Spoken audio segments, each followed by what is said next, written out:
magandang morning po sa inyong lahat. Siyempre naman, oras muna natin sa mga kapulungan. Check your time. 8:34 in the morning. Good morning! Sige, gumanyan ka, Jimbo. Naano ko sa kanta, nadala ako, God gave me. Oo. Alam mo naman kapag in love, and God Tama. gave me yun. Pero si Ivan, hindi God gave me yung binigay. Parang, well, feeling ko naman, ano ba masasabi mo muna dito? Reaction Ay, mo reaction muna. partner. Teka, mga pangga. Ito na naman, oh. Galit ka na naman. Galit na naman tayo. Umusok ilong ko doon. Bakit? Ba't ka Eh, nagagalit? Ang hanap yata nung nililigaw niya, caregiver eh. Ay, ganon. Bakit laging ganon? No? Kumbaga, teka, may klaro ko lang ha. Di ba pinagbabantay siya ng magulang niya? Oo.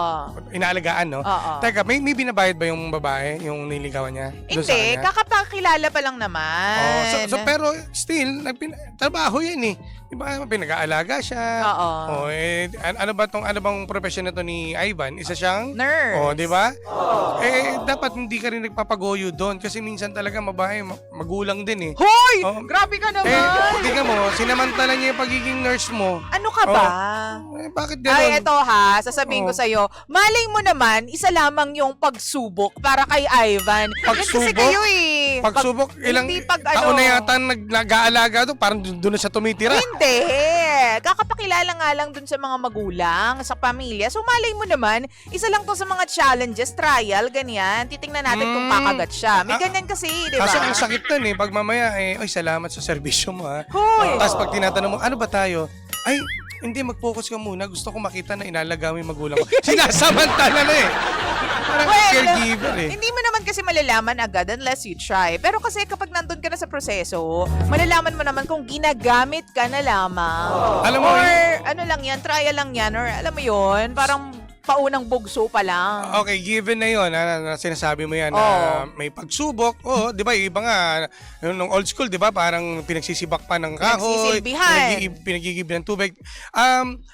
Hindi to maniniwala pa sana ako kung sinabi ni Ivan yan. Kaso, tingnan mo siya mismo, hindi niya alam kung anong kasiguraduhan na talaga bang magiging sila, o wala nalilito siya. Oo. So, ibig sabihin no, nakakaramdam din siya na teka lang, parang masyadong iba na yung nangyayari. Feeling ko lang, partner, baka kasi may burnout factor din. Alam mo kung bakit? Bakit? Kasi trabaho niya na nga yung mag-alaga. Trabaho niya na magsilbi sa mga pasyente, maging Oo. nurse. Tapos, syempre, yung love life mo, ayaw mo na, gusto mo doon pahinga, kilig.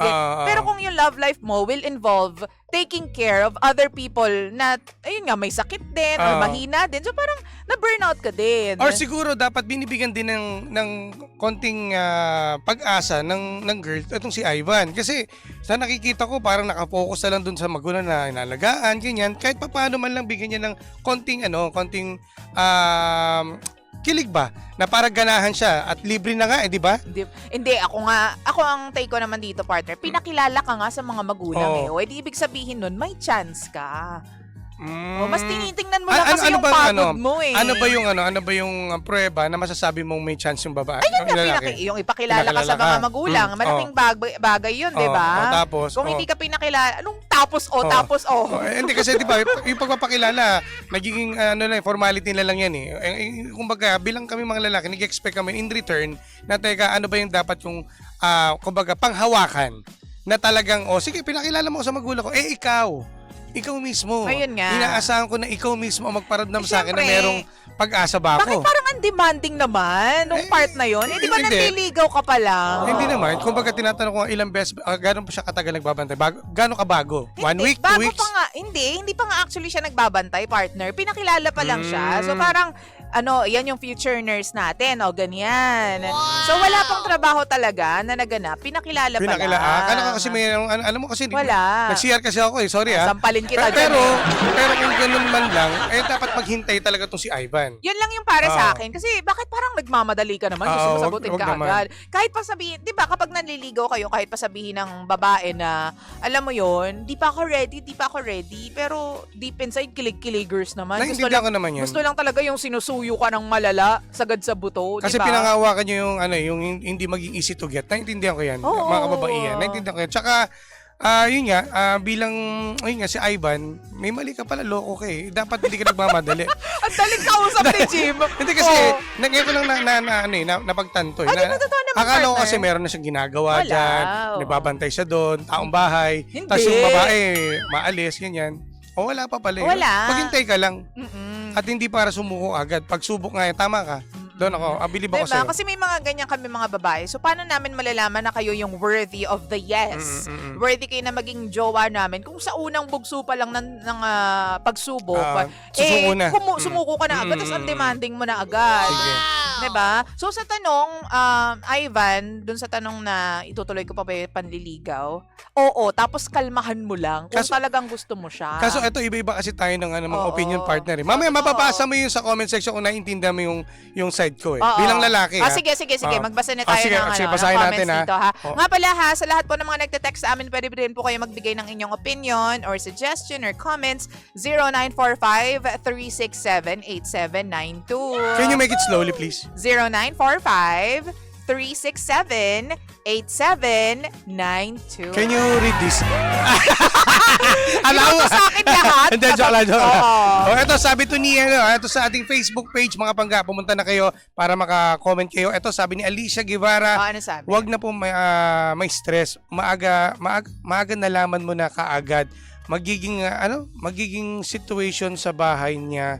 Hindi ka pa nga sinasagot, binigyan ka na agad ng obligasyon. O, di ba? Yun yung kasi nagbe-base kasi tayo sa letter na ipinasa ni Ivan. So yung tingnan mo, nakikita mo yung yung pinupoint ko. Di ba nagpalit ka na ng desisyon, ng reaction? May panghahawakan ko na ulit. Bigla-api ako. Alam ko, wala akong kape. Sinasabi ko sa'yo eh. Ito naman. Sabi pa ni Lahariel Torre, tigilan mo na yung panliligaw mo, oy. Hindi pa nga kayo, pinapaalaga ka na. May sahod ba yan? Oportunista yan. See? Aabusuhin ka lamang niya. Yun yung yun yung parang kahit malayo ako sa radyo, napapakinggan. Alam mo, sapula sa puti ka, Jim. Ito naman. Sabi naman to ni Grace Lasal, wag mo nang ituloy at masasaktan ka lang sa huli. Gagawin ka lang caregiver ng pamilya niya. Di ba? Yung word na caregiver, di ba? Parang babalik ko na. Hindi, ayoko na. Sabi naman ni Aris Cruz, cute morning DJ Lensa yung DJ Jimbo. Shoutout naman po muna sa Mrs. ko, si Mrs. Annalisa Season Cruz. Love you, ma. Well, kung ako sa'yo, boy, matras ka na dyan kasi may, baka ginagamit ka lamang niya. Baka sa huli pagsisihan mo, hindi ka sure kung love ka ba niya talaga or ginagawa ka lamang caregiver ng lola niya or ng mama niya. Hanap ka na lang ng iba, iwan mo na yan. Yun lamang. Thank you so much. Di ba? Sabi ni Tina, gusto ni sender ng verbal assurance. Sabi naman ni my friend si Arch, parang red flag yan. Don't feel obligated dahil hindi pa naman kayo. Sabi ni Jeff Oliveros, feeling ko yung karpintero yung ex-boyfriend ni girl. At siya ang gumagawa ng bahay nila. Tama. Oo. Sabi naman ni Emmanuel Aquino, agree po ako sa sinabi ni DJ Lensay na baka pagsubok lamang yun. Okay, 1 point ako. Bakit? Baka pagsubok lamang yun. Pero bilang lalaki po na manliligaw sa isang babae, dapat makiramdam din tayo. O, diba? Ayan, ha? 1 point ka lang. Huwag kang mag-miss. Kamare. 1 point ka lang. Bakit? Oo. Sabi ni Himawari, well, if you really love her, ipagpatuloy mo lang, Ivan. 2 points. 2 Tanda mo points sa akin, ka dyan. nakakalima, 4 ako ha, 5 yan. Eto namang isa. Sabi naman ni Mai Muraw, grabe naman si girl sa caregiver, yun yata ang hanap. Dapat antayin mo girl, magkusa ang manliligaw mo. Darating yung araw kahit hindi mo sabihin kung mahal ka, gagawin niya yon ng kusa. Alam mo, nakikita ko kasi sa mga opinion nitong mga nabasa natin, nakakampi ko, Mare ha. Kumbaga parang hindi mo dapat sinabi na ikaw ang mag-aalaga. Total, di ba? Ano ba? Pinakilala mo ako. Ivan, ikaw yung mag-aalaga sa pamilya ko, sa darating na panahon. Bilang manliligaw, hindi mo dapat sasabihin, papakilala mo lang eh. Parang ipapakilala mo lang, lola, ganyan. Ito po si Ivan, isa po siyang nurse, ganyan. Mabait pong tao, ganun. Hindi na pa. Siguro, iba nagiging ang dating dun sa lalaki, kapag sinabi mo na ikaw ang mag-aalaga sa yun obligasyon parang responsibility. may Pero ang sinasabi ko nga sa inyo, partner, lalo na sa'yo, Jimbo, ano nga yan, ano lang yan eh, Pagsubok. challenge lang yan. O sabi nga ni Lamech, Bubble pa San yung Juan, kaibigan ko. pagsubok lang yan, pasubo ka naman. Ay! Bakit kayo ganyan? Hindi, ibig sabihin magpakain ka kasi nakapasa ka Magpapansit. sa gusto niya mangyari. Yun nga, magpapansit. Pagsubok. Oo, diba? Ikaw na. Hindi nga. So, ano yan ha? Tayong dalawa Hati dyan. tayo dito, hati tayo, partner. Sige. Para sa akin, kung dun sa tanong na tutuloy pa ba yung panliligaw, sige lang, ituloy mo lang. Pero along the way, if you feel like kinukuhanan ka na ng opportunities nang wala namang kapalit, Oo. nasa sayo na yan, di ba? Mararamdaman mo naman kapag ginagamit ka lang or, alam mo yun, yun lang, kapag yun lang yung habol sa'yo, yung pagiging nurse mo lamang. Walang masama na gawin mo yung pagiging nurse mo sa kanya at syempre, magiging pamilya mo na rin yan.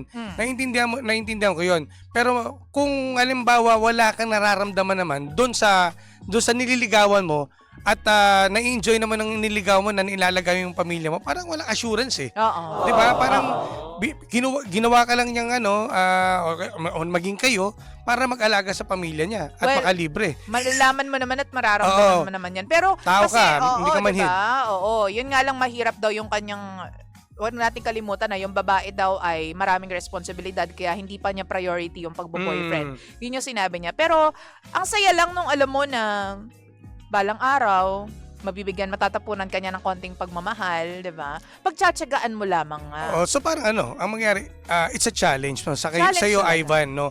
Well, ibang way naman kasi ito ng panliligaw dun sa babae kasi nga, nung araw, di ba, pag-iigib mo ng tubig. Pagsisilbihan mo talaga. Di ba? Kumbaga magkaroon ka rin dapat ng timeline. Oo. Kung hanggang kailan ka magiging, kumbaga, yung aalagaan mo sila. At pag nakaramdam ka parang yun na lang nangyari. Oo. Pag wala namang assurance sa babae, di mag-isip ka na. Alis ka na. Exit ka na lang. Exit At least ka ginawa na. mo yung part mo pagiging nurse mo. Hindi mo pinabayaan yung parents niya. Pero naiintindihan ko talaga yung part na sa trabaho mo nag-aalaga ka na tapos sa love life mo may aalagaan ka pa rin. Alam ko naman yung feeling na gano'n, yung tipong pagod ka na nga tapos pagod ka pa rin. Puro yun na lang yung nangyayari sa buhay mo. Baka iniisip niya siguro na kailangan din niya sahudan kasi total hindi pa naman sila. Hindi naman kasi sila eh. Diba? O baka mamaya, bigyan mo naman pamerienda, girl. Di ba? Di ba, hindi pa naman kayo kapag naging kayo tsaka na libre yung Ano ka serbisyo. ba? Iba naman yung bayad pag naging sila na. Ayan, oo. Pero pag Kilig-kiligers, hindi biro ang pag-aalaga, Kaya nga. Di abot naman ng pamerienda. Okay, pamasahe. At saka ramdamin mo yung sarili mo, Ivan. Kasi mas masarap yung nag-aalaga ka ng bukal sa loob mo. Hindi dahil sa nag-aalaga ka dahil meron kang mapapala. Di ba? Oo, tama. Dapat yung gusto mo yung ginagawa mo. Hindi yung dahil lang sa nililigawan ko to para sagutin ako, ganyan. O kaya para mahalin niya rin ako. Aalagaan ko to, yung ganyan. Wag. May Diba? kakabi ka ba dyan? May sumagot sa ating Sabi text dito, line? good morning DJ Lindsay. Galing po ito sa text line natin. Masasabi ko lamang po, next page na lang. Kasi mas masakit umasa kesa sa breakup. Diba? Si Kuya Jepoy Green, GSM taxi driver, EV from South Caloocan. Ano po, yung mga taga South Caloocan, meron pa yata tayo partner, anong sabi? Ang sabi dito, nako, hingian mo siya ng sahod. Di ba? Di ba? Pero is life, sa panahon ngayon, hindi na uso libre. Kahit naniligaw ka, di ba? Dapat may kapalit yan. Grabe ka naman. Oo. May mga ganyan Pag naging kayo, tsaka na mo yung libre. Ngayon wala pang assurance yan eh. Basta ako, kung anong nararamdaman mo sa puso mo, di yun na lang yung gawin mo. Basta dapat magkaroon ka lang din ng palugit no hanggang kailan ka ba magtitiis or yung pagsubok na iyong pagdadaanan, di ba? Right mo naman yun eh. Right mo naman yun. Pero kung talagang mahal mo yung tao, lalo na yung babae na yan, sabi nga nila, hahamakin ng lahat. Masunod ka lamang. Masunod ka lamang. Taon na. Siguro mga 13 years na, hindi pa sinasagot. Hoy! Hahamakin lahat, ikaw ang napahamak. Mali! Yun nangyari. Ay, nako. Ay, maraming salamat po sa pagtutok at pagandabay dito po sa aming programa. Kanina pang alas 4 ng umaga. May mabul pa, subukan mo muna bago mag-react. Pag tumagal, abuso niyan, move on na. Kita mo? Tayo lang talaga tayo. Tayo lang talaga. No? Pero sa akin na lang, magbibigay ko lang dito, ang bottom line dito, pare, ano mo na lang, man. Tuloy mo na lang, no? At ikaw makakaramdam ka kapag inaabusa ka na. True. Pag inaabuso ka na, tama na. Pag ginagamit ka na. Ginagamit ka lang. go ka na, alis Sige. ka na. Diba? Balita mo Yun kami. din yung para sa akin. Galing mo dyan, partner. Tama kami. Oo, balitaan mo kami. Anyways, Pangga, syempre naman, thank you very much. Don't forget to like our social media pages, Energy FM 1067. Nandyan po kami sa Facebook, TikTok, Instagram. Hanapin nyo lang po Energy FM 1067. And of course, my page, Lindsay 1067. At sa akin po, DJ Jimbo. Ayan. Nakasama niyo po nag-isang girlfriend mo sa radio. My name is Lindsay. Lindsay. At ang inyong Jimbo Labog na Jimbo is DJ. My name is Jimbo. Susunod na po ang Baklitas! At dito pa rin yan sa number 106.7 Energy FM. Panggawang sabing radyo. Sabihin mo. Energy! DJ Lindsay at DJ Jimbo. Energy sa umaga.